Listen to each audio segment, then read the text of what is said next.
O mundo é do tamanho da sua cabeça. Se você pensar pequeno, o mundo é pequeno. Se você pensar grande, o mundo é grande.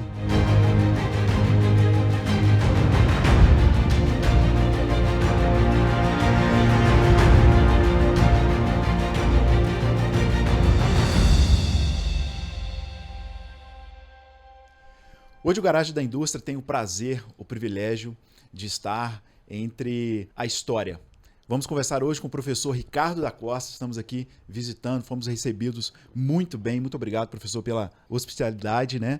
Pelo recebimento, pela alegria que o senhor nos passa quando a gente está aqui com o senhor. Apesar, né, de o senhor estar vindo de três grandes cirurgias, algo que impacta muito a gente, e eu tenho certeza que o senhor vai fazer ainda mais 2 cirurgias, o senhor me contou mais cedo, e eu tenho certeza que a recuperação vai ser o mais rápido possível. Então fica aqui o nosso agradecimento por nos receber aqui na sua casa, tá? E eu espero que você que está do outro lado da tela aprenda, né, e cresça muito com a gente aqui no Garagem nesse momento. O professor Ricardo, ele é titular da Universidade Federal do Espírito Santo e pesquisador reconhecido no exterior, com análise sobre civilizações e tudo que a circunda, poder, comportamento humano e grandes transformações. Sua produção intelectual ultrapassa fronteiras e alcança leitores e pesquisadores em diversos países. Seu portal acadêmico, ricardocosta.com, registra números impressionantes para os temas que pesquisa. Quase 80 mil acessos por ano, com visitantes do Brasil, Portugal, Espanha, Estados Unidos, China, Singapura, Angola, Moçambique e diversas outras partes do mundo. Um trabalho que comprova que o conhecimento ultrapassa fronteiras e que as reflexões da história continuam sempre atuais. Professor, seja bem-vindo ao Garagem. Muito obrigado por estar aqui. Obrigado, Wellington. Obrigado pela apresentação. Estou ao seu dispor para conversar sobre esses temas que eu sou um apaixonado pelo passado. Eu sei que você vai me puxar para o presente, porque engenheiro é fogo, né? É sempre a atualidade, mas estamos aqui no meu cantinho. Como é que você chamou? QG. Perguntei se eu poderia chamar de QG. QG, tá tudo certo. Seu quartel-general. É onde eu vivo no passado e pesquiso os temas que me interessam, de história, literatura, filosofia, mas sobretudo história, que abarca tudo, né? Sim. Então manda brasa. Maravilha. Eu tenho uma frase que eu queria abrir esse episódio, que o senhor disse que me tocou assim, de uma forma, me chamou muita atenção. O senhor disse: para todo o desinteresse na universidade, Deus me proporcionou um mundo. O que o senhor quis dizer diretamente com essa frase? Então, eu trabalho na universidade lá se vão 26 anos. Eu tomei posse na Federal em 2000, mas já tinha trabalhado em outras universidades no Rio de Janeiro. E antes como professor de escola, cursinhos preparatórios, antigamente chamávamos de vestibular, escolas municipais, estaduais e particulares, lá no Rio, né, no Rio de Janeiro. E em 2000 eu fui para Vitória, no Espírito Santo. O ambiente educacional brasileiro sofre uma queda vertiginosa no seu conteúdo, na preparação para a vida, em todos os aspectos. Em parte, foi o que eu quis dizer nessa frase que você achou interessante, em parte pela... É triste dizer, né? Na universidade o interesse é pequeno, né? Eu tenho um retorno do meu trabalho muito maior fora e extramuros do que intramuros. Porque na maior parte das vezes o que eu me deparo é com pessoas que estudam por obrigação. Estudam porque tem que ter um diploma, tem que entrar para o mercado de trabalho e coisas práticas. E de fato é uma coisa importante. Você como engenheiro sabe melhor do que eu. Contudo, isso não fica bem feito se você não tiver o amor pelo que você está fazendo.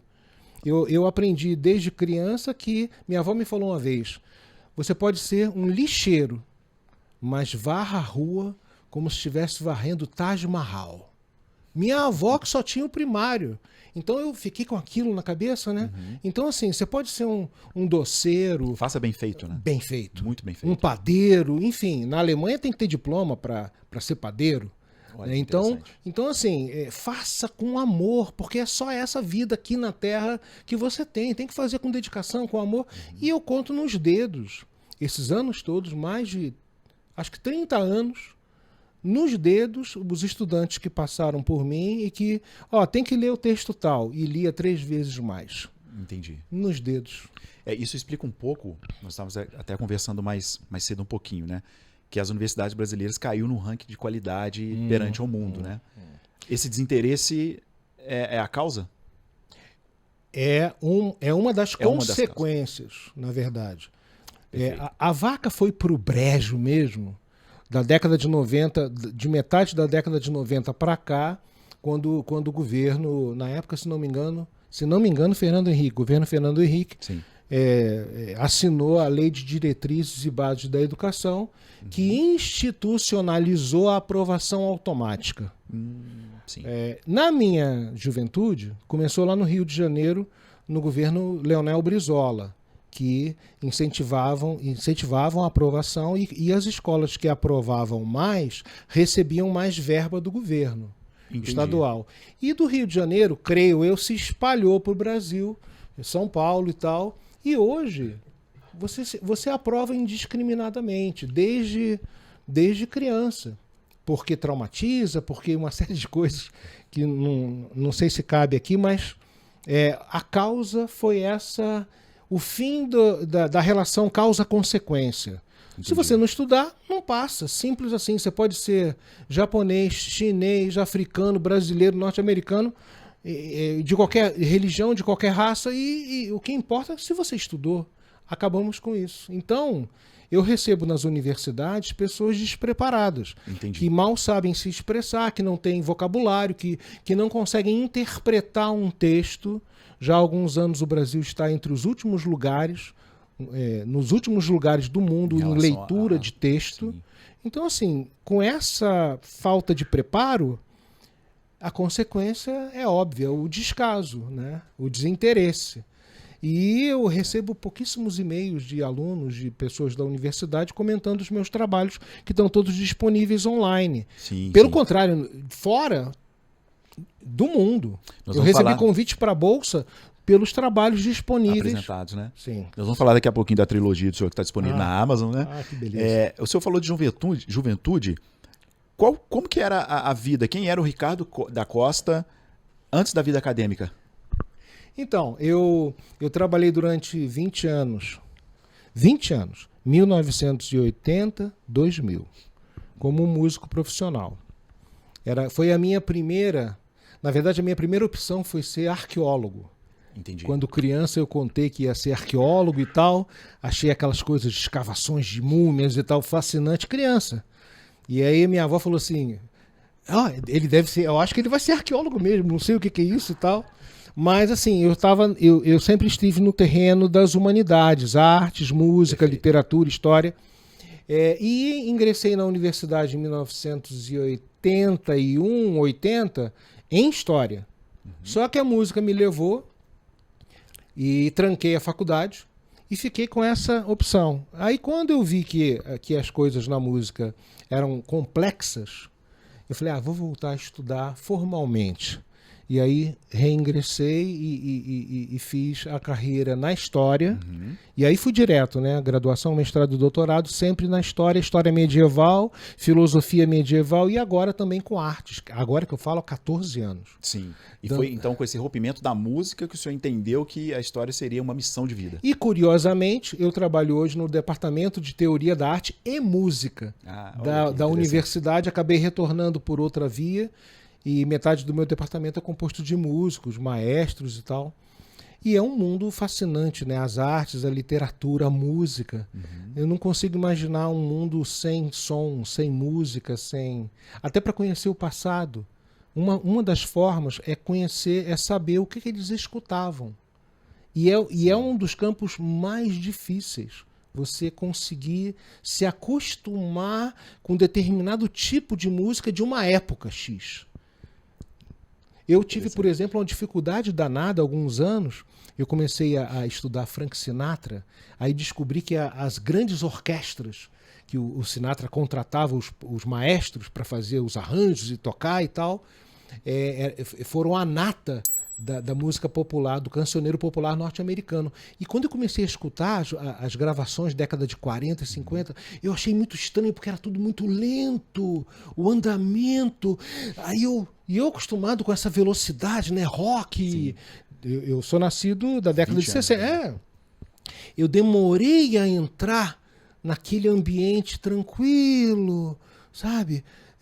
A dicção, as palavras pronunciadas com todas as sílabas, sem pressa. Eu demorei uns meses para me ambientar mentalmente. Então a música é uma chave para conhecer o passado. Eu escrevi já sobre isso, inclusive. Maravilha, maravilha. O senhor dedicou anos, décadas, né? No estudo das civilizações. O que motivou isso? É natural. Bom, eu aprendi assim. Quanto mais você sai do seu bairro, da sua cidade e do seu país, mentalmente falando, as portas do mundo se abrem. Perfeito. Tá? Então, é muito fácil você estudar a história da sua família, da sua própria cultura. Não tem muito esforço intelectual, inclusive. Agora, estudar o Egito Antigo, Roma Imperial, a Idade Média, mundos tão diferentes do nosso, isso abre assim um horizonte inimaginável. E essa é a graça do estudo da cultura, da história. Né? Uma vez eu tive um professor de História da América que me disse uma coisa, eu quero que você grave essa é boa. Ricardo, o mundo é do tamanho da sua cabeça. Se você pensar pequeno, o mundo é pequeno. Se você pensar grande, o mundo é grande. Então, ou como se dizia na religião católica antiga, Deus fecha uma porta e abre duas. Quando você realmente tem o coração aberto para aproveitar e voar. Né? E é o que a cultura te proporciona. Conversas. Eu acho que engenharia é mais difícil. Você falar de engenharia de números numa roda... É um pouco mais quadrado, vamos dizer assim, né? Posso dizer. Mais quadrado. Mais quadrado, no sentido de aquilo e ponto. É? Poderia seguir dessa forma, eu imagino. A engenharia, no entanto que eu procurei, inclusive as pessoas que estão assistindo a gente agora podem estar se perguntando como que o Garagem foi parar, né, com um professor de história... Eu também me perguntei isso. Um professor de história medieval, professor de história da arte, né? E o que a gente entende, e estudando e sempre aprendendo, é que tudo que a gente vive hoje, para você que tem sua empresa, o seu negócio, aconteceu no passado. Grandes impérios, que é até o nome desse episódio, eles caíram, né? Por conta de decisões internas ou externas. Então é isso que a gente vai trazer para você que está assistindo a gente, um pouco da história do que a gente está vivendo no presente. E, professor, tem uma pergunta para fazer, eu já vou até antecipar. Como que o futuro vai enxergar a nossa geração agora? Ah, uma desgraceira Como só. que eles vão estudar? Estou imaginando uma criança estudando os anos 2000. Não, veja, eu, que já sou idoso, estou aqui prestes a ir para minha 4ª cirurgia, eu já tenho dificuldade de entender, por exemplo, eu não sou do mundo da internet, nem do Instagram, WhatsApp. Sim. Como é que se chama? O que nós estamos fazendo aqui As redes sociais. Podcast. Eu não sou desse mundo. Né? E eu imagino, daqui a 500 anos, eu já falei isso em sala de aula, daqui a 500 anos, como é que as pessoas vão entender esse tempo aqui? Se forem ler, por exemplo, mensagens de WhatsApp cheias de abreviaturas, vão ter uma dificuldade danada. Se forem escutar a música que nós estamos escutando hoje, é um desastre. Veja, um exemplo simples. A garotada gosta da música da minha época. Da minha época. E ainda faz sucesso no rock, por exemplo, Pink Floyd, Exato. Né? Paul McCartney. Eu nunca pensei que os Rolling Stones ainda fizessem sucesso em 2026. É inacreditável. Ou seja, paramos.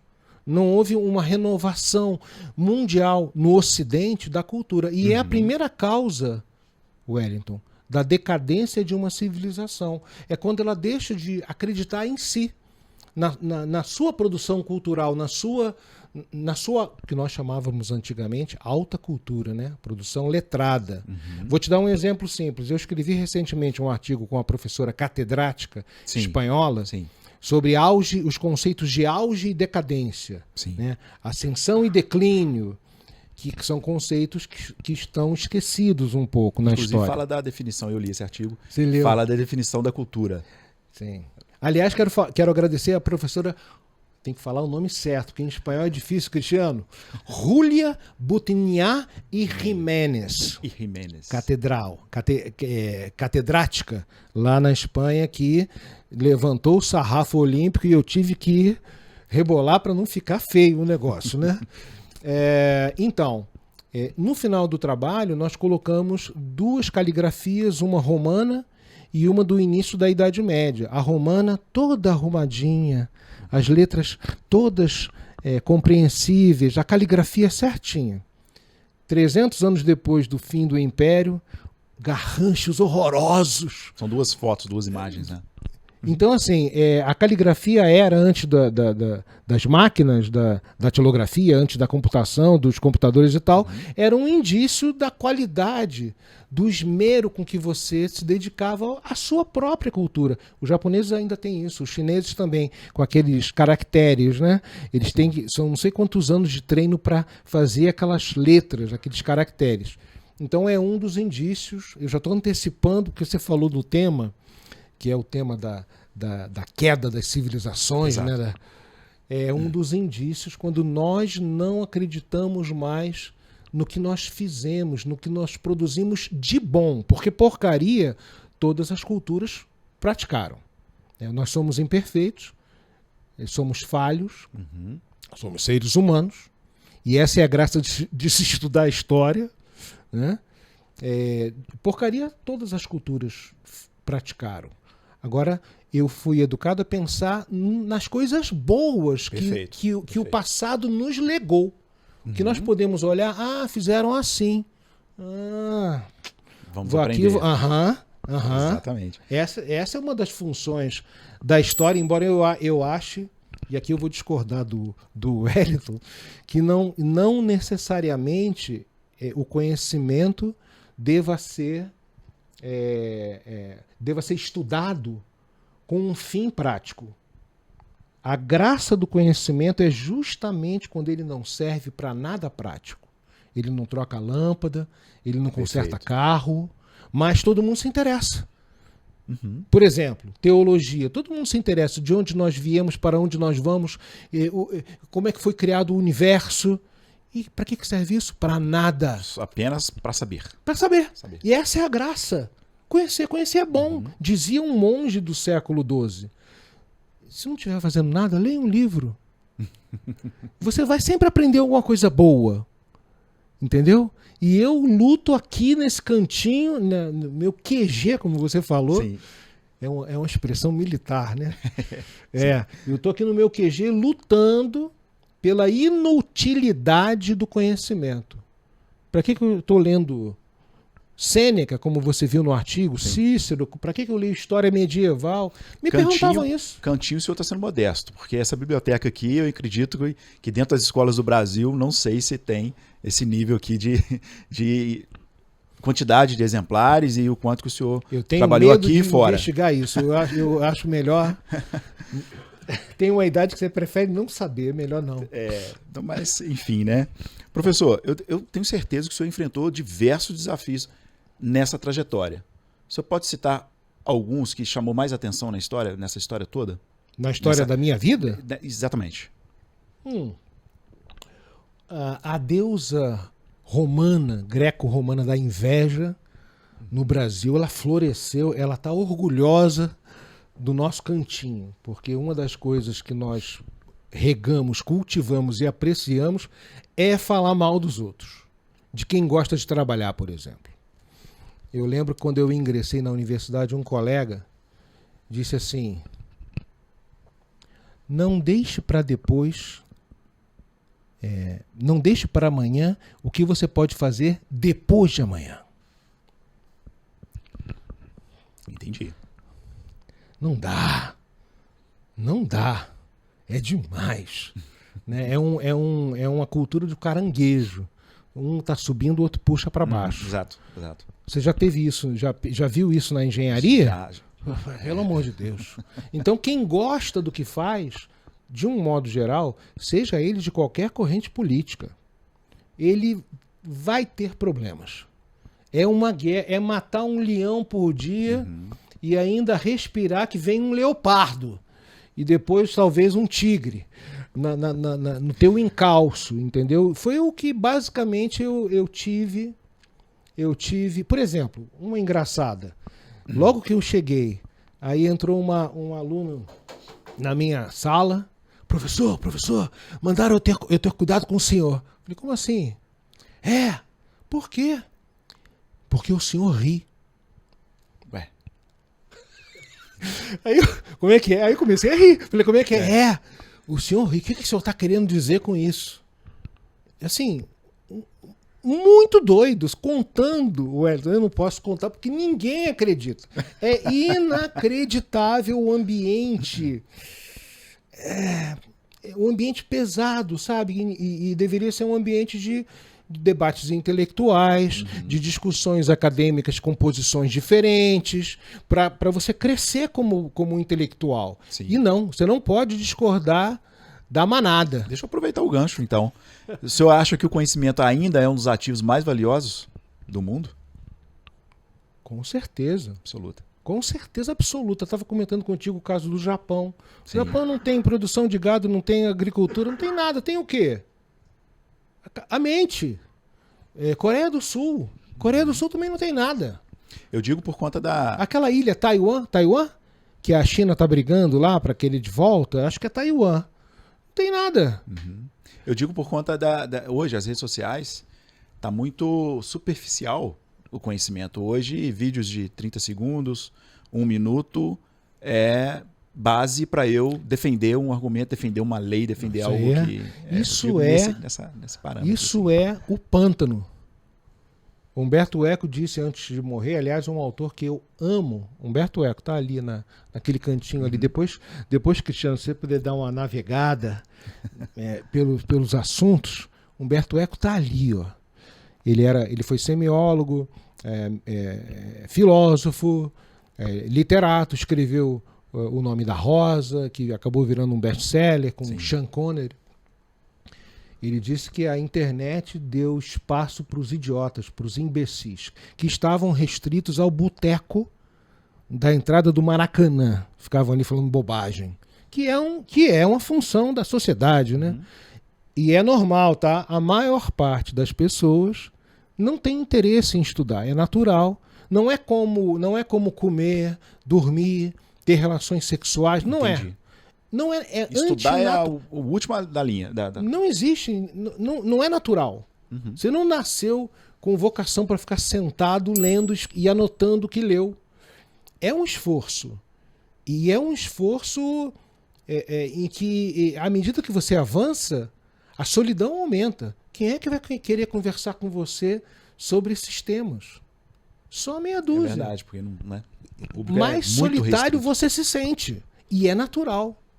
Eu não estou me queixando do mundo, eu estou constatando que o mundo não se interessa. O mundo quer falar de futebol, de bobagem.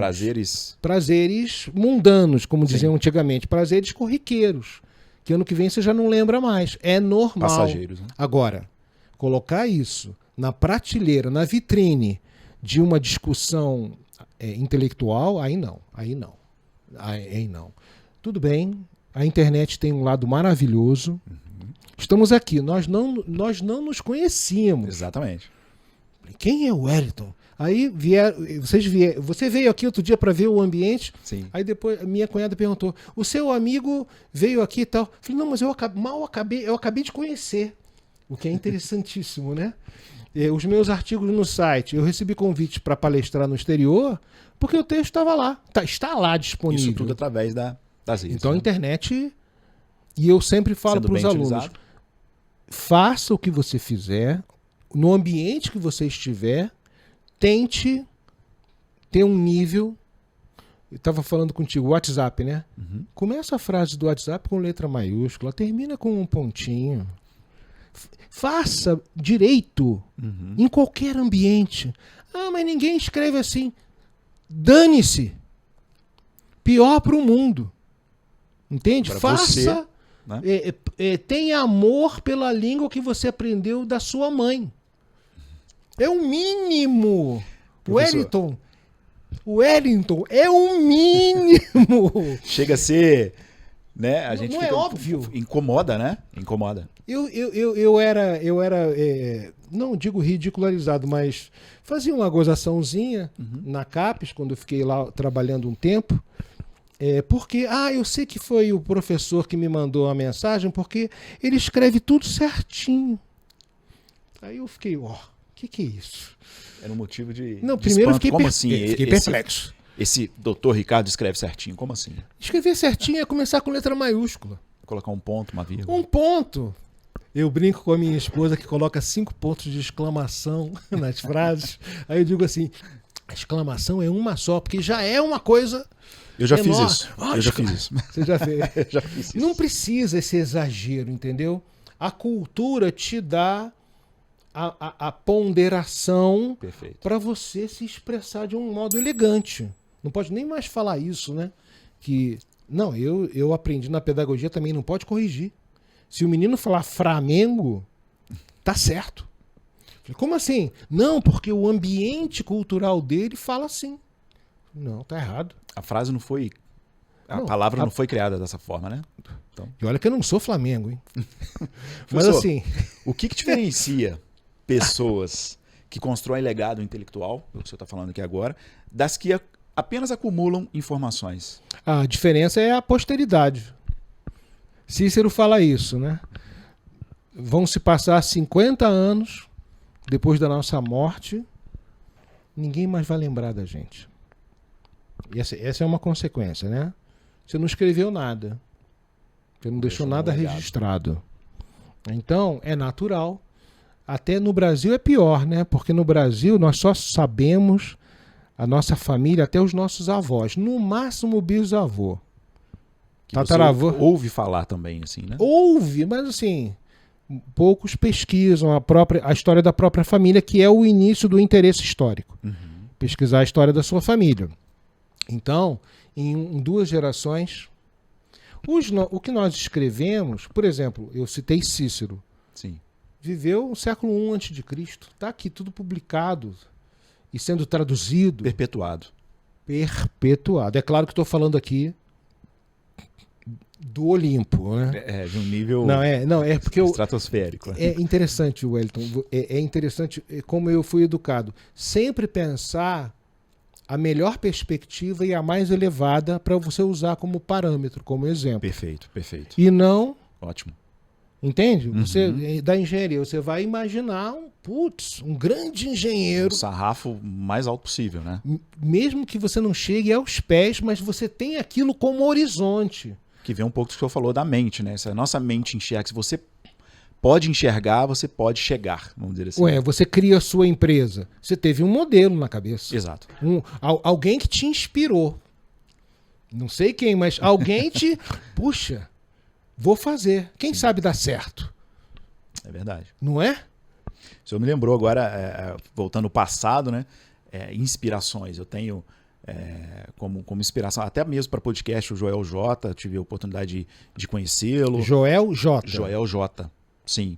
Ele tem um podcast chamado JJ Podcast, que, enfim, tem muito a ver com garagem, sabe? Assim, então é a minha inspiração no sentido do podcast, da interação, da entrega forma. de resultado e da forma, exatamente. E de que a educação, por isso até professores, eu gosto de professores, conhecer professores novos e tal, a educação empreendedora, a educação, vamos dizer assim, gerencial, de gestão, vamos dizer, no tocante a ensino, a aprender e fazer mais e melhor, isso tem um pouco assim do garagem, tem um pouco das referências. E outra coisa boa, né? Você oferece a sua cara para o público. É verdade. Tem um lado bom e um lado ruim, mas você se expõe. Quando você se expõe, no meu caso é com a redação. Né? o texto melhora, porque as pessoas apontam os erros. Isso. Não, e brasileiro adora apontar. Brasileiro tem 9 coisas certas e uma errada, ele vai dizer Pra primeiro falar só daquela ali. da errada. Exatamente. Você tem essa... Acontece. Mas assim, e eu sempre falo para os meus alunos, os poucos alunos que estudam comigo, vejam isso de um modo positivo como um aprendizado.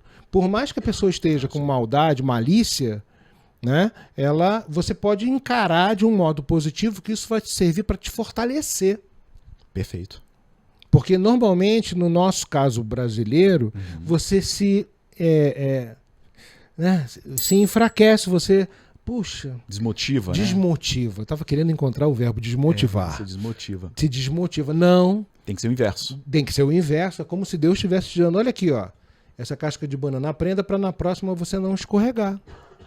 E você melhora, mal ou bem. Você pode ficar aborrecido, né? Chateado. Sim. Somos humanos, né? Não Somos. vai Machuca, mas assim, Exato. passa o tempo, aquilo vira um aprendizado. Quando eu tive o AVC tronco cerebral, na época foi uma desgraça. Hoje eu vejo como uma coisa que me ensinou muitas coisas. Muitas outras coisas. Na época, de fralda, um ano para girar o dedo, né? Alunos comemorando, publicaram nas redes sociais, brindando com cerveja que eu estava já morrendo. Então, assim, hoje acabou por via... Como diziam meus pais, Deus escreve certo por linhas tortas. Acabou me proporcionando mudar de ambiente intelectual, passar para a filosofia e depois para as artes, que é onde eu estou. E eu estou muito feliz que artes é assim, o suprassumo do estudo. Dá para ver o brilho no olhar quando você fala. Dá para ver. Professor, grandes impérios, né? A gente se tratando dos impérios romano, desde os sumérios... Eles acreditavam que eram fortes demais para cair? Bom, a história registra choques civilizacionais. É uma característica do gênero humano. Perfeito. Aliás, falei gênero, aqui está uma discussão de gênero, né?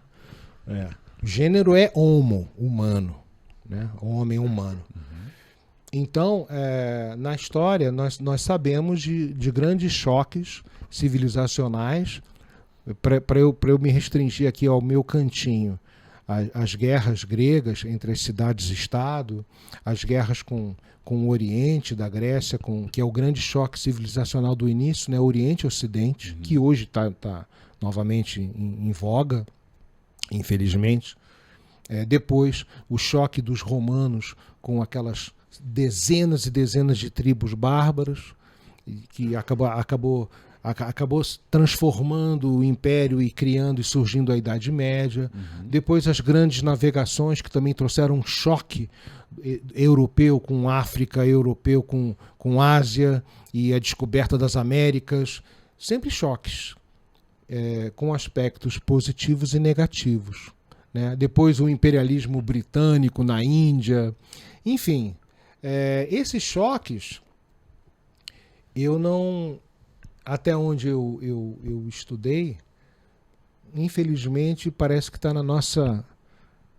introjetado na nossa veia. Seria um padrão, posso chamar um de um padrão.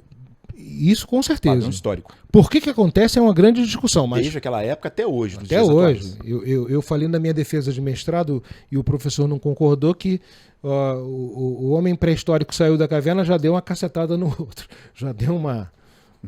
então, assim, é um padrão. A violência é um padrão histórico, infelizmente. Violência física ou verbal. Perfeito. Ou verbal. Isso ocasiona uma série de transformações. Todas elas com aspectos positivos e negativos. Mas você destacou outra coisa na pergunta. Se eles acreditavam que eram fortes demais para cair. Eles acreditavam isso? Eles tinham essa certeza. É difícil constatar isso na documentação. O que nós temos, muitas vezes, é a percepção que a minha cultura é superior à sua. Sim. Sem usar... Aqui, ó, o cantinho contemporâneo. O Japão humilhava os chineses às vésperas da Segunda Guerra Mundial. O chinês tinha que sair da calçada para o japonês atravessar. Se consideravam superiores. Os alemães se consideravam superiores ao mundo. Né? Os soviéticos, os comunistas, se consideravam superiores por terem a esperança de transformar o homem em um ser melhor e mais humanitário. E acabou dando uma desgraceira danada, né? A história recordista de campos de concentração, os famosos gulags, que mataram mais gente que os nazistas. Meu Deus. Então, assim, que eles se consideravam, que essas civilizações se consideravam superiores ao próximo, isso também é um, como você disse, um padrão. E geralmente o vizinho, tá? Geralmente é o vizinho. A grama do vizinho é mais verde. O senhor enxerga semelhança nos dias atuais? Total. Total. Total. No caso atual, que você está me fazendo pensar, é a guerra religiosa. É o conflito religioso, Ocidente decadente e Islã ascendente. É a religião, desde a década de 60, que mais converte no mundo. E é uma religião que quer converter mesmo. Né? E quem não se converte ou paga tributo ou vai embora. Perfeito. Então é um padrão histórico, recorrente. Nesse exato momento tem gente morrendo com bala, com tiro, com bomba. Agora ainda está acontecendo a guerra na Ucrânia. Sim, sim. Ainda. Salvo engano, há 3 anos. Já há 3 anos. Salvo engano. Então o noticiário parou um pouquinho de falar dela. Por quê? Aqui. Mas tem um conflito, tem tanta... O padrão é o seguinte: eu sou melhor, a minha cultura é melhor, e os romanos se diziam civilizados, e bárbaro era quem não falava latim. O que não fala latim é bárbaro. Assim como os argentinos acham os brasileiros no futebol piores, nossos hermanos. Ainda mais que estamos Vizinho. Nós não falamos, por exemplo, dos chilenos, do futebol chileno ou boliviano. Está ali do lado da Argentina. É a mesma coisa. México, Estados Unidos, França, Inglaterra, que o Canal da Mancha é um estreitinho, ou então Portugal, Espanha. Esse mundo moderno, a gente pode considerar que ele está repetindo os erros do passado? Sempre. O ser humano não aprende com os erros do passado, porque não gosta de estudar o passado. Tem um livro aqui da Barbara Tuchman sobre esses sucessivos erros que nós não aprendemos. Porque não é natural estudar. Quem estuda, eu que estudo o Império também, por obrigação, porque eu sou medievalista, tudo que nós vivemos está lá. As brigas políticas, as difamações, só que lá, na época do Império, você matava. Hoje você mata a imagem, mata a reputação. Perfeito. Você assassina a reputação. Em Roma, você mandava matar. Por exemplo, quando Augusto chega ao Império, quando a Guerra Civil acaba e os 3 generais se reúnem para estabelecer a paz, o Marco Antônio, famoso porque teve um caso com a Cleópatra, sim. Marco Antônio diz para os outros 2 que estavam na Guerra Civil, 3 generais: se o Cícero não for o primeiro da lista de execuções, que eles fizeram a lista, cada um fez a sua lista de assassinatos para a guerra acabar. Cada um fez uma lista, centenas. E o Marco Antônio foi: se o Cícero não tiver no primeiro número da lista, eu saio daqui, voltamos a paz acabou. A trégua acabou. E o sobrinho do César, que tinha sido ajudado por Cícero na sua carreira política, estava ali relutante, não sei, mas acabou cedendo. O Cícero foi o primeiro, porque nos discursos no Senado descia o sarrafo no Marco Antônio. Era o seu principal oponente. Você sabe o que o Marco Antônio mandou fazer? Mandou um escravo lá matar o Cícero e trazer o crânio, cortar aqui, e as mãos. Para quê? Mandou pregar na entrada do Senado Quando eu li, eu fiquei assim, nossa, o povo não perdoava. Para que todos vejam aquelas mãos que escreveram aqueles discursos contra mim e aquele cérebro que pensou aquelas palavras contra mim. Impressionante. Porra! Impressionante. Então, hoje não. Hoje é assassinato de reputação. Inventam. É né? verdade. Chamam hoje de fake news, né? Fake news. Fake news, Fake exatamente. news. Disso, tudo que o senhor falou agora me traz uma reflexão que é o seguinte: o comportamento humano, ele não mudou. O que mudou foi o cenário. Exatamente. Não é isso? É isso que eu constatei. Exatamente. Usávamos um termo em latim, mutatis mutandis. É a mesma coisa, mudam as circunstâncias, o período, o contexto cultural, a língua, os costumes, mas o que vem das vísceras, entendeu? Não mudou. Dependendo da civilização, elas são, esses ódios, são atenuados pelo controle social. Né? São amenizados pelo controle social. Perfeito. Mas não mudou. Não mudou. Olha, a maior parte dos historiadores aqui no Brasil diz que eu estou delirando. Que isso aí é anacronismo. Eu trago essa ideia porque o senhor disse no início, né? Você vai me trazer para o presente, né? Porque a gente conversa muito com empresário, muito com gestores, tomadores de decisão dentro das empresas, né? Dentro dos negócios, em que querem sempre, vamos dizer assim, a varinha mágica para que aquele determinado desejo dele se realize.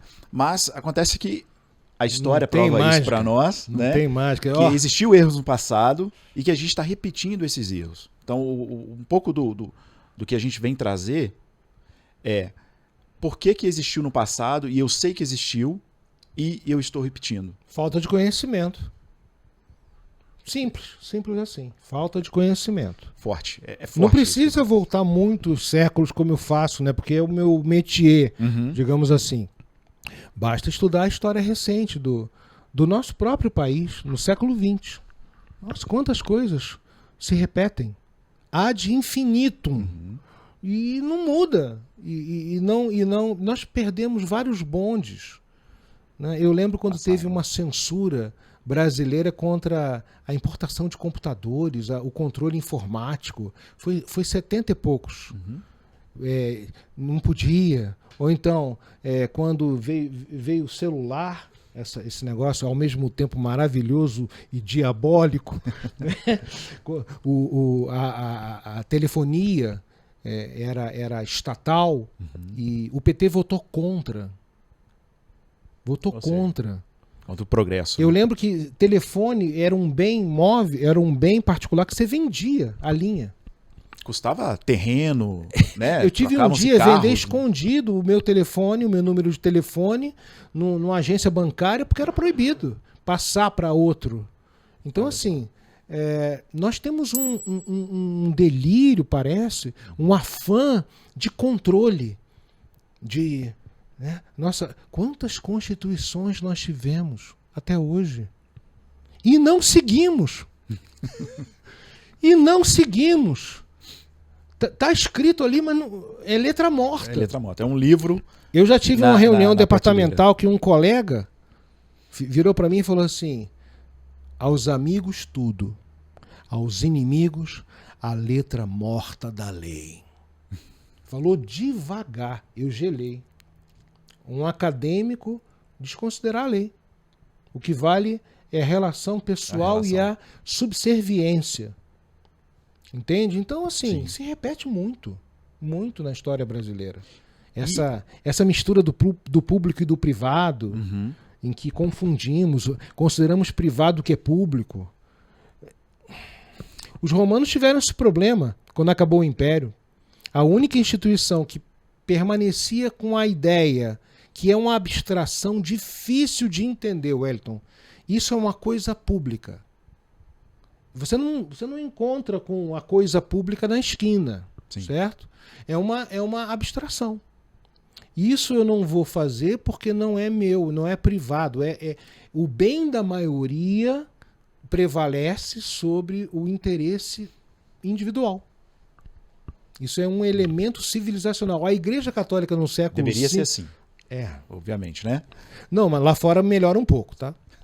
Melhora um pouco. Professor, qual que é a principal lição, então, que o senhor pode trazer que as grandes civilizações deixou para nós? E talvez o que nós vamos deixar para as próximas?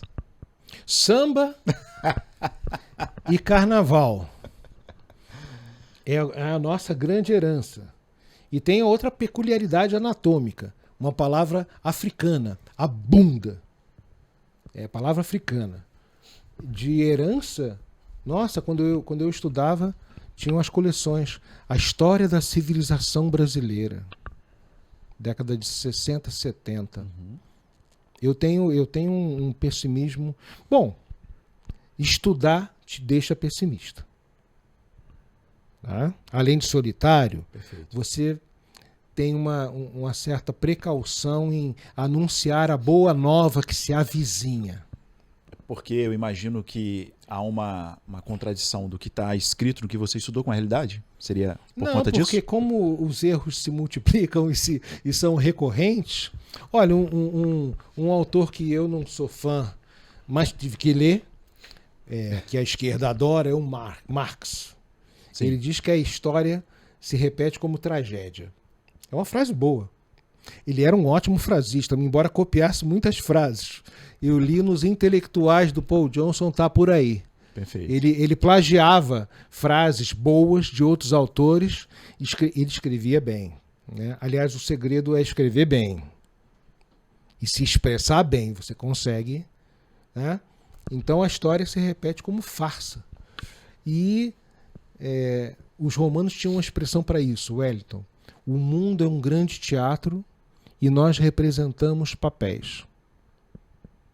É uma grande ópera bufa e nós somos uma tragicomédia nessa vida. É o sentido, os romanos... É uma ideia muito interessante. Sim.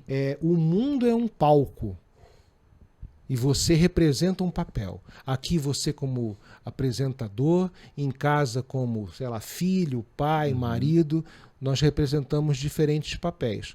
A depender da cultura que você nasceu involuntariamente, são papéis ridículos, papéis razoáveis ou papéis de um grande protagonista, pode ser, né? Uhum. Então, esse pessimismo é natural. Sim. Mas isso não pode desestimular o empreendedorismo. É só um sinal, ó. Já vi isso.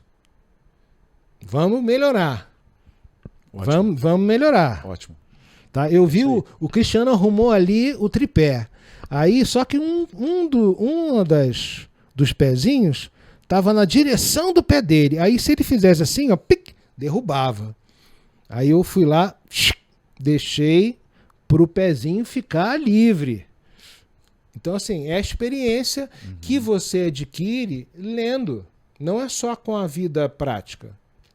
Tem um autor humanista que escreveu que, à medida que você conhece o passado, você vive muitas vidas que você não viveu. E você aprende. É verdade. Não vou lembrar qual é o humanista italiano, mas está num livrinho que está ali. Professor, o senhor falou de empreendedorismo, vou pegar o gancho, entrando no quesito gestão e liderança através dos séculos. O que líderes modernos poderiam aprender com os grandes governantes da história? As suas tragédias, né? As suas tragédias. As tragédias. As suas experiências pessoais. Uhum. Né? Eu, na altura do campeonato, em que Cristiano, a morte está ali fazendo assim para mim. Tudo bem, beleza? Tô chegando. Beleza? A carinha dela apareceu ali de longe. Eu tô como Sêneca. Sêneca é um autor que eu tenho lido. Uhum. E daí o artigo com a professora Butiniá e Jiménez. Sêneca fala assim, olha, para um amigo dele, numa carta. Se eu perceber que quando você entra num ambiente, as pessoas batem palma para você, eu vou ficar muito preocupado com a sua alma. Porque para agradar o vulgo, a plebe, você tem que se igualar à plebe. Senão ela não vai te reconhecer e não vai te elogiar. Então, entendi. Distância da política, por exemplo. Mas se você estiver na política, Bom, aí já é difícil. Aí eu não tenho coragem de dar nenhum conselho para quem se mete. Agora, empreendedorismo, não. Ações individuais criam as sociedades mais prósperas, como a norte-americana, que tem uma classe média sólida e que resiste aos totalitarismos. Então, o empreendedorismo é, de uma certa forma, uma lâmpadazinha, uma vela na nossa indolência, na nossa tendência à inatividade, né? Ou então a cultura brasileira tem isso, a procrastinação. Como disse lá o professor, o vagabundo que me falou isso, vagabundo, eu não falo o nome, falo o pecado. Não deixe para amanhã o que você pode fazer depois de amanhã. Eu acabei de chegar, pô. Tô cheio de gasto. Passei no concurso. Como assim, adoro o conhecimento. Vou passar o que eu aprendi, o que eu continuo aprendendo. É esse o incentivo? Não. É esse o ensino que a gente tem para a sociedade? Existe alguma característica, professor, entre os líderes antigos que deixaram legado, vamos dizer assim? Líderes políticos? Políticos, históricos? A ambição. Perfeito. A ambição. Algumas vezes, essas ambições dão bons frutos. Né? Falam tanto, por exemplo, dos papas do Renascimento, as suas depravações, por exemplo, as suas festas e orgias com cavalos e tal, mas patrocinaram Leonardo da Vinci, Michelangelo, fizeram uma coisa boa. Milhares de pessoas ainda visitam essas obras. Sim. Então, assim, tem a porcariada. Então, e as religiões davam o sarrafo na cabeça. Né? Ou como diz Sêneca, você tem que viver como se o Deus estivesse te olhando o tempo inteiro. Isso, quando eu li, e ele era pagão, lógico, Sêneca, mas dizem que tem uma filosofia tão assim, entre aspas, pré-cristã, que é como se ele estivesse preparando o terreno para Cristo. Isso está no artigo, né? Está no artigo. Tá no artigo. Ah, você leu. Ele leu. Ó, já estou feliz. Ele leu o meu artigo. Já tá bom. Ontem, às 9 horas da noite, o professor me encaminhou esse artigo e eu não podia deixar de ler. Imagina. Não só por conta da entrevista, porque eu gosto. Você sabe que eu te encaminhei assim, desesperançoso. Falei, ele não vai ler 9 horas da noite. Não, ele leu. Sim, eu li. E você estava online. Exato. Nada como a pilhagem da juventude, né? Tá preparado para... Professor, ainda dentro dessa temática, gestão e liderança através dos séculos, né? O senhor acredita atualmente que nós estamos formando líderes ou gestores? O Brasil? No Brasil. Ou no mundo. O que o senhor... Na vivência do senhor, né? Hoje? Toda essa experiência, exatamente. Aquele que lidera 2026. ou aquele que só gerencia? 2026? Hoje é dia 3 de junho de 2026. Que desgraça. Não formamos nada. Nada? Nada. Formamos pessoas frágeis, que não aprenderam, que não foram educadas a enfrentar problemas. Pessoas que vão seguir uma manada, vamos dizer assim, vamos seguir uma linha de raciocínio e não vai sair da famosa... Posso fazer uma brincadeira, popular, uma analogia? Mas sair fora da caixa, né? Posso fazer uma analogia com esporte? Sim, claro. Eu vi um desses podcasts, de vez em quando eu paro para ver, né? Cansa a cabeça, eu fico... vou ver uma bobagem aí qualquer. Perdão.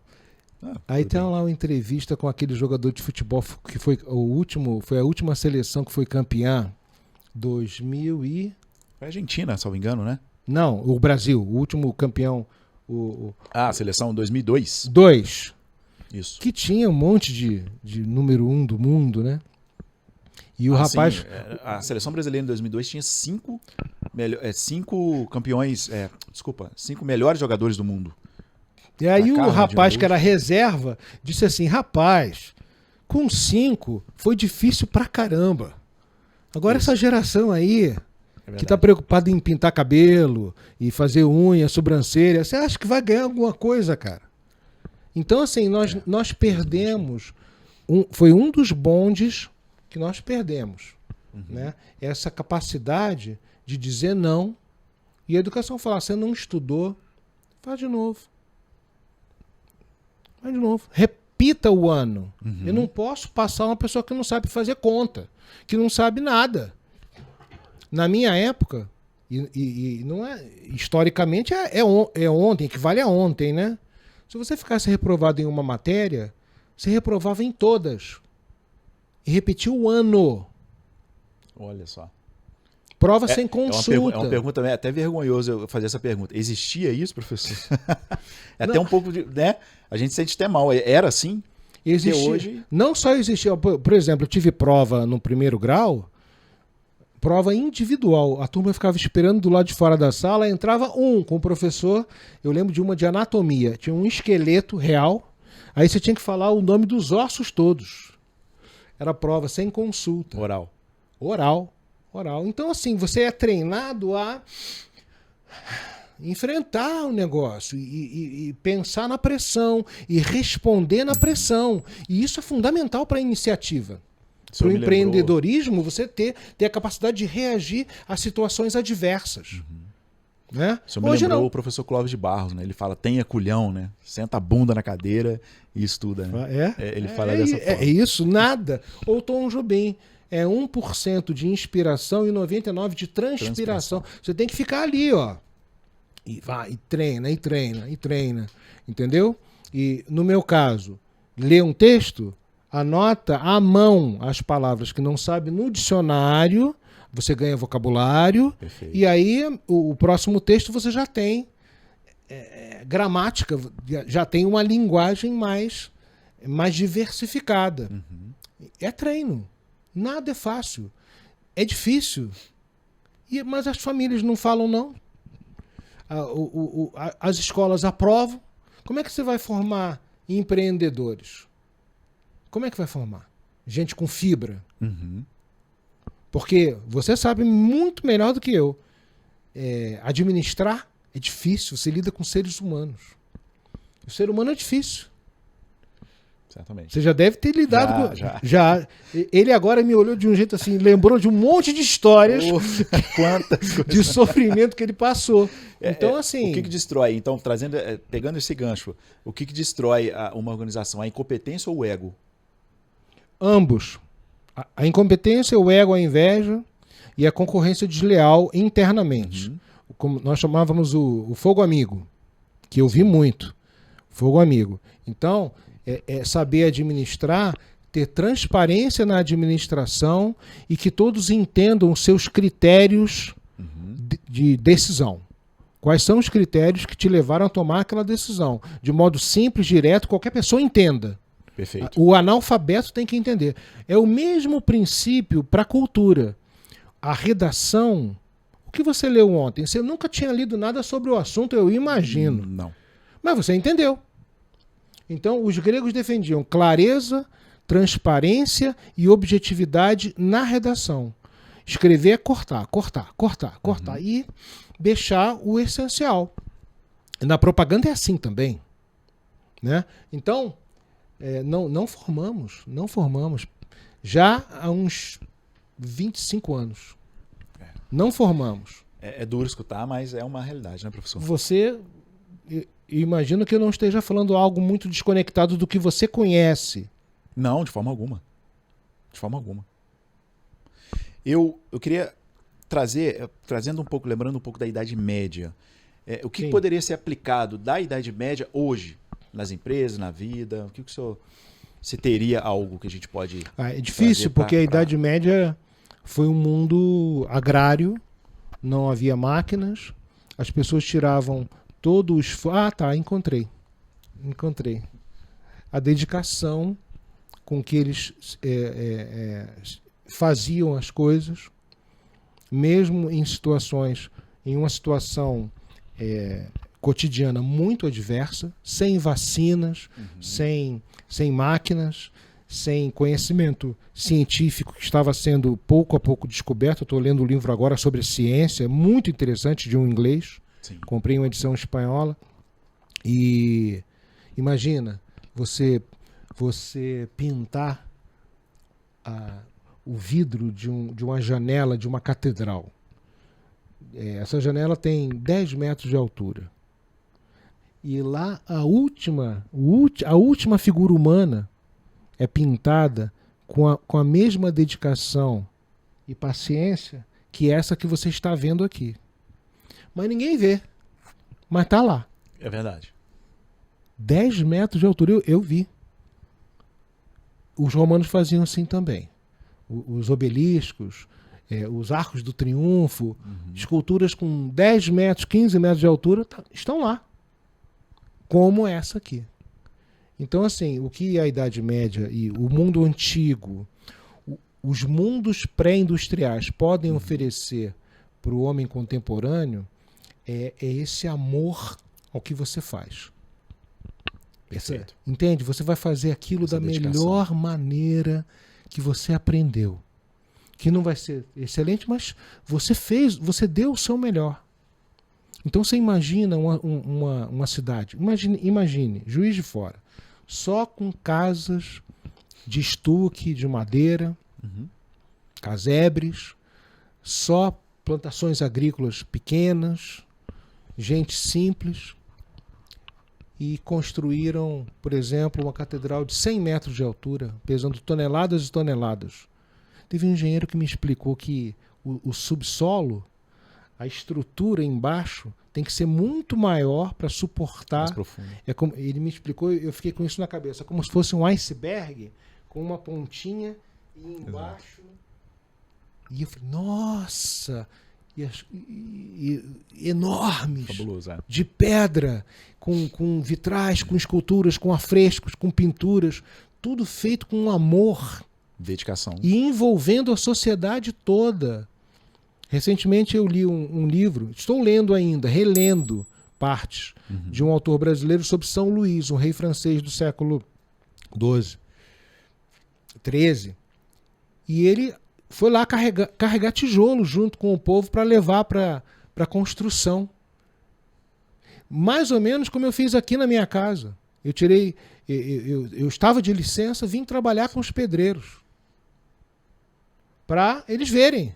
Como dizia minha avó, junto, né? Cristiano, o olho do dono engorda a porca. Vim trabalhar com os caras. Levar tijolo. Então, assim, essa dedicação, esse cuidado em tudo que você faz, que é, para mim, o grande legado das civilizações antigas. A medieval, então, você veja quantos milhões de pessoas visitam a Notre Dame de Paris, as catedrais, e os mosteiros europeus. Eles ganham milhões de turismo. Milhões. Aí, né, pessoal? Desde, então, a Idade Média, você se interessar e querer fazer algo de verdade, enfim, é o que traz resultado e que deixa legado, que deixa história, né, professor? Então, fazer com aquela... Não, tem esse acabamento ali do rodapé.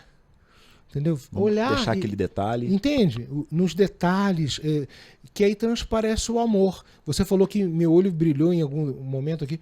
Fazer porque é seu. E não vai ser meu daqui a pouco. Alguém vai ficar. E você deixou alguma coisa assim, pô... ele era um chato de galocha, mas, pô, aquilo ali ficou legal. Entende? Entendi. O Brasil não aprendeu ainda. As pessoas fazem, assim, por obrigação, às vezes de má vontade. Eu vi numa escola uma vez, quando eu era professor lá, municipal, lá em Niterói. Cheguei cedo para trabalhar, aí estava um pedreiro fazendo o cimento do campinho society, de futebol. Tudo, de qualquer jeito. Aí eu olhei, falei, não era dele. E ele não tinha a ideia de que aquilo ali ia ser para a coletividade, para crianças jogarem, treinarem. Aí ficaria, né? Aqui em Juiz de Fora, o asfalto, você já viu o asfalto? Tem sérios problemas, né? Não há uma papo... rua com... Não passam aquela máquina para ficar lisinho. É papo para outra entrevista, né, de algumas horas pra gente estar conversando. Mas né, o Juiz Forano sabe, né? Sim, ele com certeza, não é uma coisa sem dúvida. Que já foi introjetada, não, sabe, né? Sabe. A gente tem um sério problema de que colocamos o asfalto e depois vem a empresa que coloca os encanamentos e quebra o asfalto, enfim. Por que não fez antes? Papo para outra aula, a ordem da coisa. A ordem da coisa, exatamente. Você sabe que eu fui numa cidade na Espanha que tinha um aqueduto que trazia água, levava água para a cidade de 2000 anos, que até 1970 em alguma coisa levava água. O meu orientador me levou lá, aí um negócio enorme de pedra. Aí eu cheguei pertinho assim, acho que eu te contei essa. Não tinha argamassa, era pedra com pedra no encaixe. Falei, o professor, não, é pedra com pedra? Aí ele fez assim. Assim, bem feito. E o aqueduto começava, né, na altura dos pés, a quilômetros de distância. Aí chegava na cidade com 25 metros. Segóvia. Impressionante. Segóvia. Depois pesquisem lá na internet. Sim. Aqueduto de Segóvia. Agora está inativo. Deixou de funcionar em 1970 e alguma coisa. Uhum. E aproveitem também para seguir o portal do professor Ricardo da Costa, né? ricardodacosta.com. Né? E deem uma olhadinha nos meus livros. Vamos falar mais um pouquinho. Está disponível na Amazon, né, professor? Eles esgotaram, mas ainda a Amazon ainda tem alguns exemplares. Mas Perfeito. Eu queria terminar. Entendeu? Fazer direito. Fazer direito. O que custa? Eu não consigo entender isso na nossa cultura. Se começar certo, existe a possibilidade do erro. Se começar errado, já 100% garantido, né? 200% garantido. Não, fazendo tudo conforme manda o figurino, ainda tem a chance de dar errado. De dar errado. Sim, claro. Mas se começar errado... Na Alemanha, abri a janela com a... Nossa, quando eu peguei a maçaneta e fechei... Eu falei, nossa, a maçaneta fecha. O chuveiro, a água corre pro ralo. Aqui em casa, graças a Deus, eu fiquei de olho nisso. Mas quantas vezes eu já morei, tinha que ficar com o pé jogando a água pro ralo. Porque a água não ia pro ralo, ela vai pro outro canto. Não aprendemos nem o escoamento. E os romanos já sabiam isso. Os engenheiros romanos. Uhum. Então, assim, ficava com a raiva, quando ficava com o pé assim... Jogando água pro ralo. Teve algum momento, professor, que o senhor enxerga que isso se perdeu, assim? Teve algum momento, algum marco? Vários momentos. Que... Na história? Por quê? Não, no caso que eu sei, né? Uhum. Quando os bárbaros ingressam no teatro da história e entram no império, alguns com acordos e alguns com guerra, né? Eles não sabiam nada disso. Viviam em pântanos, em florestas. E os romanos tinham cidades com saunas, com aqueduto, com... Aí o aluno do contra, né? O que tem de espírito de porco, gente. Mas eles também matavam. Falei, e o Coliseu, aqueles massacres. Falei, mas pelo menos tinha um teatro. Tinham literatura.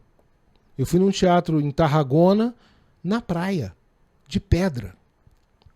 Imagina você ver uma peça de teatro com a onda batendo atrás assim. E a acústica perfeita. Aquela concha assim, sabe? Você faz... O cara fala... O ator não grita. Teatro para 20 mil pessoas. Lá em cima você escuta. No Brasil, as escolas e a universidade não têm. Os americanos fizeram. Uhum. Na sala, a sala é assim.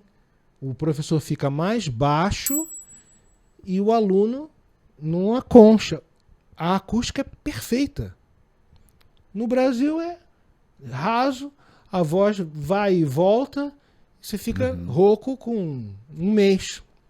Então, assim, se perdeu muita coisa, mas algumas culturas mais práticas. A cultura anglo-saxã, por exemplo. Mas não precisa ir no mundo norte-americano, não. Já em Portugal, vai lá ver uma estrada em Portugal. Eu dirigi na Espanha. Tapete. Maravilha. Tratando um pouco do mundo em transformação, eu queria trazer algumas perguntas para o senhor aqui, para a audiência do Garage, que é o seguinte: nós vivemos um período histórico de grandes mudanças. O senhor acredita nisso? Sim. Atualmente? Grandes mudanças. Grandes mudanças. E o senhor vê alguma semelhança do cenário atual entre outros momentos da ruptura da história? Sim, eu vou seguir aqui um livrinho que eu li do professor Jean Lawande, já aposentado, Sim. que ele comparou a decadência educacional brasileira, no caso brasileiro, né? Uhum. Acho que você estava me perguntando do caso brasileiro. Sim. Com o século V, que a educação tinha refreado, tinha refugado, e as escolas tinham fechado com as guerras, com as invasões bárbaras, e não havia quase pessoas que sabiam ler e escrever, porque a maior parte, ou quase a totalidade desses povos bárbaros, germânicos, teutônicos, mongóis, não tinha escrita, muito menos filosofia, literatura, teatro. E quem ficou? Os monges lá da Igreja Católica, que sabiam escrever. Tem um até que eu tenho o início do livro dele no meu site, traduzido, que ele lamenta. Ele está escrevendo uma história de uma daquelas tribos, dos francos, que se tornaram depois os franceses, mas muitos séculos depois. E ele fala assim: para quem que eu estou escrevendo isso? Eu não sei, ninguém lê. Acho que eu estou escrevendo para o futuro. Eu imaginei a solidão do cara. Enquanto no Brasil se ensina que na Idade Média a igreja fechava as bibliotecas e proibia as pessoas de estudar, exatamente o contrário. Porque quem estuda quer que você também estude. Eu tenho um assunto para conversar contigo. Né? Você fica se sentindo um pária no seu entorno. Então, essa similitude com o início da Idade Média, em que vieram aqueles bárbaros, os vikings, por exemplo, adoravam incendiar bibliotecas. Olha só. Adoravam. Como é que se chama o doente, o maníaco que gosta de pegar fogo? Tem um nome, uma pessoa que gosta de botar fogo nas coisas. Esqueci. Tem um nome, é uma doença, é uma loucura, tá? Eles adoravam incendiar. Por exemplo, em Durham, eu fui com a família visitar o mosteiro e a catedral, que depois eu fiquei sabendo que foi cenário para aqueles filmes do Harry Potter, não sabia. Minha filha ficou assim: é do Harry Potter! E eu tinha ido para ver a igreja, obra, né? A igreja da Idade Média, enorme. E lá os monges fugiram de um ataque viking séculos antes, trazendo o caixão de um santo católico, e ali resolveram ficar assentados ali e fundar a igreja e o mosteiro. Então, assim, os vikings adoravam incendiar bibliotecas. Vê que coisa, né? Além de empalar crianças. Meu Deus. Então, assim... Bárbaro, de fato. Né? Aqui, não precisa ir muito longe. Alguns anos atrás, foi noticiado que um repórter foi incendiado vivo, foi queimado vivo com pneus num morro do Rio de Janeiro. Então, assim, essa crueldade... Ou então... É um pouco do que a gente vem se repetindo que... Tráfico de drogas, as pessoas são têm as mãos decepadas, tem essas violências todas. Então... É um pouco semelhante. Sim, sem dúvida. E é mais assustador. O comportamento humano se mantém e o que muda é o 2026. Tem uma semelhança e um pouco mais assustadora, porque agora o teatro se abriu para todos os que nunca estudaram nada e acham que sabem tudo. Aliás, quanto mais você estuda, mais você sabe que não sabe. É verdade. Eu vejo quando o cara não estuda, que ele tem tanta certeza, ele fala com tanta convicção, às vezes não sabe nada. Sabe nada. É um oceano com um palmo de profundidade. Então, assim, tem uma similitude. Agora, o palco moderno, atual, é assustador, porque o controle social é muito maior. Né? Com a tecnologia e com a força dos estados, é muito maior. O brasileiro paga mais impostos que um servo da Idade Média. Eu vi outro dia, parece que ontem ou semana passada, que nós terminamos de trabalhar só para pagar impostos. Eu acho que até o dia 29 de maio. Ah, você sabe. Até o dia 29 de maio de todo ano, tudo que você fez é imposto. É só para pagar. É só para pagar. Viagens luxuosas, jatos e festas. E as festas! Eu fiquei sabendo, né? Recentemente teve esse carinha que está preso com festas, né? Se bem que aquilo ali... Não, é fruto também de... Vamos falar. Não, eu vou ficar quieto. Então, Deixa assim, eu fazer uma próxima tem uma pergunta. Similitude. Deixa para lá, passemos para a próxima. O senhor acredita que o empresário brasileiro traz... A gente está chegando um pouco mais no presente, né? Uhum. O empresário brasileiro, ele entende a importância da geopolítica? Não. O senhor acredita que ele não entende? Não entende a geopolítica ou não entende a importância dela? Não, veja só. Quando você me faz uma pergunta assim, quando eu falo sim ou não, é claro que o ouvinte deve imaginar que há exceções à regra. Perfeito, sim. Tem que dizer... então você está dizendo que todo mundo... Não. Eu já tive respostas de exceções. alunos assim. Não, eu estou dizendo que, de um modo geral, o desconhecimento político profundo é grande. É grande. Não só entre empresários, mas entre líderes, entre sociedade. Pessoas, entre políticos, em todos os ambientes de liderança, das Forças Armadas até o Judiciário, enfim. De um modo geral, o desconhecimento das motivações é grande. É grande. O desconhecimento político é grande. Perfeito. Porque o nosso horizonte, pela perda da capacidade de imaginação, o nosso horizonte é mês que vem. O brasileiro não tem o hábito de fazer um planejamento de longo prazo ou de médio prazo. Ainda deixamos para preencher o imposto de renda na véspera. Né? Então, assim, não, você tem que fazer um planejamento para daqui a 2 anos, 5 anos. Não temos esse hábito. Então, não temos a capacidade de fazer projeções, planejamentos. Né? Engenharia é essencial fazer planejamento. Exatamente. Eu ouvi de um professor uma vez que se você chega na hora, você chega atrasado. Claro. Se você chega na hora, você está atrasado. O professor falou isso. Sim. Na Alemanha eu fiquei louco. Quando eu peguei o ticket lá do trem, estava dizendo que chegaria às 7h56. Falei, não é possível. Tá escrito a hora que vai chegar. Rapaz, eu botei o pé na estação 7h56. O trem encostou. O trem. Putz. É surreal. Não, e nos pontos de ônibus na Espanha, vem a hora que vai chegar o ônibus. Você pode planejar para não ficar horas esperando. Tem lá um letreiro eletrônico dizendo, próximo ônibus número tal, chega tal. Aí você pode planejar a vida. Você não precisa ficar o desgaste da espera. Tudo fica melhor.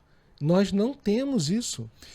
Um pouco disso que o senhor está falando são instabilidades, né? Como que a sociedade resiliente costuma reagir em momentos de instabilidade?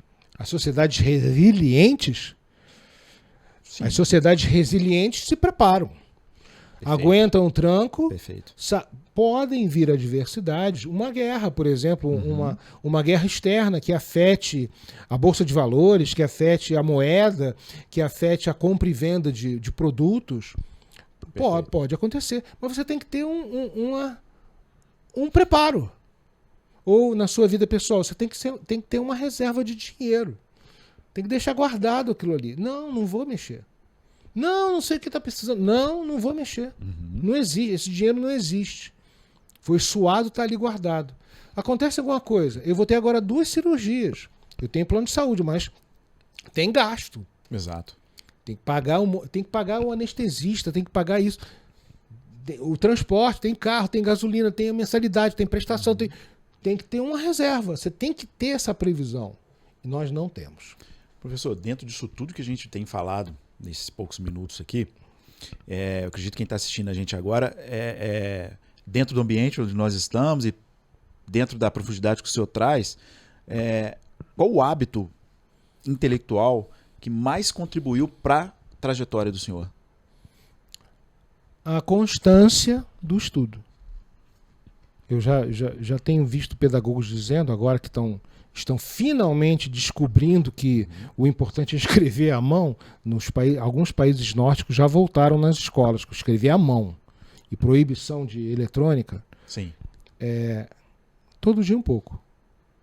A constância, ser uma pessoa que você pode contar. Eu dei um curso uma vez para uma empresa e doei os honorários para a empresa, que sou funcionário público federal, e a dona da empresa disse para mim: Ricardo, foi interessante trabalhar contigo pelo seguinte, você fala que vai fazer e você faz.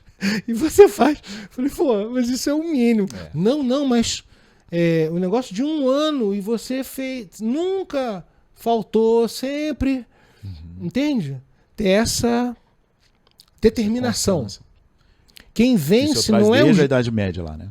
Sim, aquela determinação desde a Idade Média que você trouxe. Quem vence, quem é um empreendedor verdadeiro, não é o gênio. O gênio, claro, também, né? Mas, de um modo geral, é o que planeja com antecedência e executa, chova ou faça sol. Excelente. Vou dar só para terminar aqui, que eu sei que você já viu. já enxerguei. Já vi. E acredito que quem está em casa também já enxergou. E perdoe Foi dado o recado, a minha né? verborragia. Os romanos tinham um ditado famoso, que quando eles se referiam aos gregos e a eles próprios. Um grego, você combina e não sabe se ele vai cumprir. O romano, você aperta a mão e ele vai fazer. Essa é a diferença, e o romano falando, né? De nós para os gregos. Os gregos, especuladores, filósofos, arquitetos e tal, matemáticos, Pitágoras. Mas, na hora da execução, não era uma civilização de como fazer, e sim especular. Os romanos não. Como é que eu resolvo isso? Como é que eu faço chegar água ali? Como é que eu... Entendeu? Como é que eu aproveito a água da chuva? Vai lá e faz. E faz. E é determinação. O empreendedor verdadeiro, devagar e sempre. Eu acho que quem está acompanhando o episódio desde o início, né, está entendendo o que a gente está trazendo desde a história, desde a época medieval, da história antiga, para chegar nesse ponto, né? O que o empreendedor deve fazer para ter eficiência, para ter resultado. E você acha que o que eu estou falando aqui se encaixa na expectativa dos empreendedores? Sem dúvida. Mesmo? Sem dúvida. Encaixa, e se não encaixa, eu acho que deveria encaixar. Porque é o fato de você fazer mais e melhor, por isso, o que eu disse no início, né? Por que um professor de história no garagem, falando de empreendedorismo, falando de gestão, falando de alta performance? Porque você precisa ter consistência, você precisa ser determinado e dentro da empresa, dentro do seu negócio, é isso que a gente precisa. Lidar com as adversidades. Exato. Também, né? Porque o ser humano é diverso. É diverso e lidar com gente não é fácil, mas é possível sim ter resultados melhores. Esse é o foco do Garagem, que é trazer conhecimento, trazer prática, trazer vida, trazer história, por que não? De coisas que existiram, de coisas que é real, né? Que é fato, para você levar para dentro do seu negócio, dentro da sua empresa. Professor, a gente está encaminhando para o final agora, e eu queria fazer algumas perguntas para a gente fechar. O que mais preocupa o senhor, professor Ricardo da Costa, quando olha para o futuro, seja Brasil ou mundo? Eu não tenho expectativa nenhuma em relação ao futuro. O senhor antecipou a minha segunda pergunta. Qual seria a esperança? O senhor tem esperança? Eu sempre falo, já participei de alguns podcasts, que eu não convenço nem a minha esposa. Então, assim, eu já falei também para um aluno, eu tenho a maldição de Cassandra, na mitologia grega, na Guerra de Troia. Ela recebeu de Apolo a capacidade de prever o futuro, com a seguinte condição: ninguém ia acreditar nela. Olha que coisa triste. Ela sabe o que vai acontecer, mas ela fala e ninguém escuta. Eu brinco que eu tenho essa Eu maldição de Cassandra na cabeça. Cassandra. Não, e é difícil. Eu não tenho expectativa. Acho que as coisas vão piorar, no caso do Ocidente, no mundo, vão piorar ainda. Estamos num momento de transição. O início do século XXI é um momento de transição. Eu não sei o que vai acontecer, o que vai sair dessa loucura que nós estamos, com grandes avanços tecnológicos e com grandes atrasos culturais, né? Esses paradoxos, eu não sei. Vai sair alguma coisa nova. Isso com certeza. É mais ou menos como o final do século XIX, que veio a desgraceira da Primeira Guerra Mundial e acabou a era de ouro ali da Europa. Eu não sei, mas o futuro é sempre, do ponto de vista existencial, psicológico, humano, é sempre ruim. É sempre ruim. Bom, como o senhor já antecipou a segunda pergunta, se existe esperança, o senhor já deixou claro não, que não. O senhor não tem esperança. Não. A cultura te dá pessimismo. Eu não tenho esperança. Mas eu faço o que eu não consigo entender. Eu não consigo me fazer entender. Mesmo desesperançoso, eu dou o máximo de mim. Eu faço a minha parte da melhor maneira possível, mesmo com as cascas de banana, com as detratações, difamações e todo o pacote nosso. Então é isso, né, pessoal? Faça sempre o seu melhor. Sempre. Sempre o seu melhor. Independentemente do governo, de quem entra e de quem sai, faça a sua parte. Deus está olhando. Duas últimas perguntas. Daqui a 100 anos, como nós seremos lembrados? A nossa geração. Como uma civilização decadente. Decadente. Isso eu tenho certeza, quase. Não, na verdade, não. Eu tenho certeza que virá a morte. Isso é a única certeza que nós temos, né? Mas que essa geração, não sei que letra que está agora, Y, X, V ao quadrado, essa geração com essas fragilidades psicológicas, não estou me referindo a opções sexuais. Sim. Essas, sabe? Você faz assim, a pessoa cai. E se revolta. E entra na justiça com uma palavra. Isso não dá um bom resultado. Não dá. Não há como fazer um bolo bom com essa má vontade de viver, de lidar com a diversidade da nossa existência. Não dá. É uma época muito ruim. Eu nunca pensei que eu fosse ver coisas que eu vejo hoje na educação brasileira. Nunca. Fiquei surpreso. Assim, tá no script, mas assim, pô, caramba. Eu lembro que numa conversa que nós tivemos aqui, da primeira vez que eu vim, o senhor falou que é papo assim de 30 anos para mudar. Vamos supor que entrasse... A gente não está falando propriamente de política. Você tem uma boa memória. A gente não está querendo entrar no quesito de política A ou B, mas vamos supor que existe alguém que chegou e que vai mudar. Quanto tempo se levaria? O senhor disse que era no mínimo 30 anos. Na cultura, na educação, todos os processos são lentos. Eu fiz a analogia que eu li em Aristóteles. Sim. Da política, política pública com a administração da casa. A mesma coisa na educação. Você cria um filho e o resultado vem com 25, 30 anos, quando ele arruma um emprego. 30 anos para um filho. Para um povo, 220 milhões de pessoas. 50 no mínimo, se começasse ontem. Mas com essas leis pedagógicas que passam a mão na cabeça e tudo é permitido, né? É proibido proibir. É a música lá do Caetano Veloso que foi pichado em 68 em Paris. É proibido proibir. Não dá para sair nada.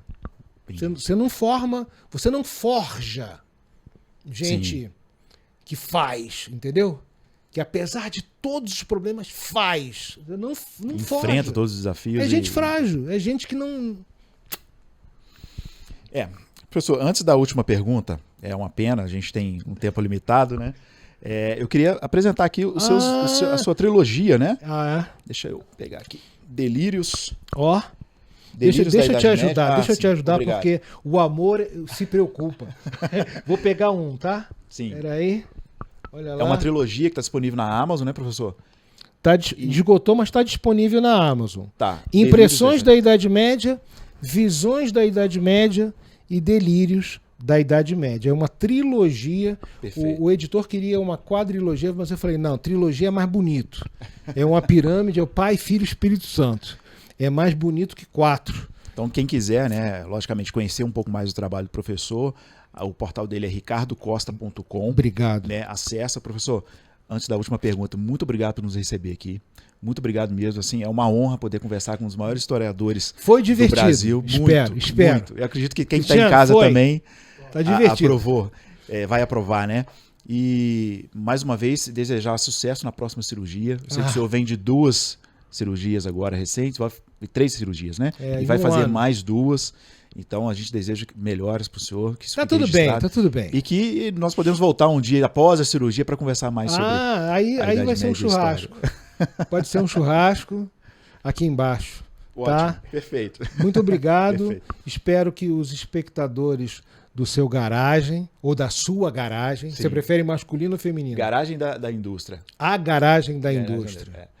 Então, posso fazer a última pergunta, então? Que vocês aproveitem, se divirtam um pouco. Apesar de umas dorzinhas aqui, o rim já está pulsando. E quem sabe a gente não coloca, pega o Cristiano é músico profissional, traz uma bateria aqui, você com aquele baixo ali, né? Ali embaixo, pode ser. Pode ser. Professor, o senhor acabou de falar 220 milhões de pessoas no Brasil. No mundo são 8, na última estatística, 8,4 bilhões de pessoas. Se o senhor pudesse deixar uma mensagem final, pode ficar à vontade de olhar para a câmera, para essas pessoas, qual mensagem seria? Estude. Não considere o conhecimento necessário apenas para a resolução de questões práticas rápidas e de curta duração. Aprenda que o estudo é bom, o conhecimento é bom, você sempre aprende alguma coisa de onde quer que seja, de cultura que seja, de religião que seja. Santo Tomás de Aquino lia filósofos judeus e muçulmanos. Então, use isso da melhor, viva o melhor que você puder fazer nessa existência. E se não sair algo assim próspero materialmente, pelo menos você vai ser uma pessoa feliz. Vai ser menos um chato no mundo. A educação muda o mundo, né? Muda o mundo e salva o espírito. Maravilha. Pessoal, se você ainda não é inscrito no canal, se inscreva para receber as novidades do Garagem. Professor, mais uma vez eu agradeço. Agradeço também ao Cristiano que está aqui com a gente. Obrigado, Cristiano. Por nos receber aqui, né, no seu QG, conforme eu disse. E até o próximo episódio, pessoal. Um grande abraço. Tchau, tchau. Obrigado.